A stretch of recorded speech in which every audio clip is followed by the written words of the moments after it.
Sur le plan sportif, le PSG fait une de ses meilleures saisons cette année, sauf que nous, ce qui nous intéresse, ce n'est pas forcément le foot, mais c'est plutôt les finances.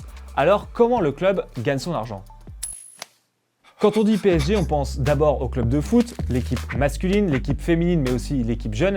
Sauf que le Paris Saint-Germain, c'est aussi un club de handball, un club de judo et la concession du Parc des Princes. Tout cet écosystème représentait l'an dernier plus de 800 millions d'euros de revenus. À titre de comparaison, c'est 3 fois plus que l'OM et c'est 12 fois plus que le budget médian des autres clubs du championnat.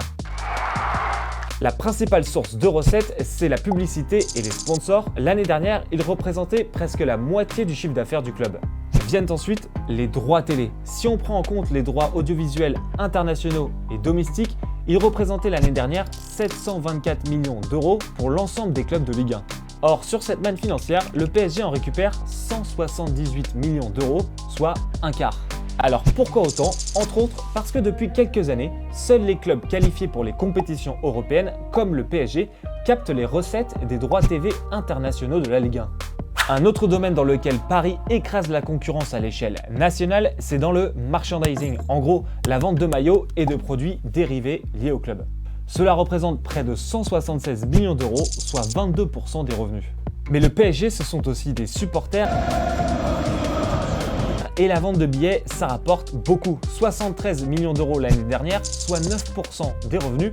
Et ça, c'est grâce notamment au Parc des Princes, l'un des plus grands stades de France avec près de 50 000 places. Mais en dépit de ce budget colossal, le club reste fortement déficitaire. Sur la saison 2023-2024, il a dépensé plus d'1 milliard d'euros, dont près de 700 millions rien que pour sa masse salariale.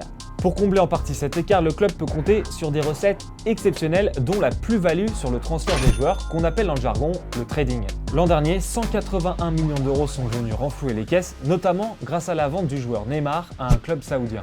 En résumé, le PSG s'abrasse beaucoup d'argent, mais dans les comptes, tout n'est pas rond. Référence au ballon, vous l'avez ?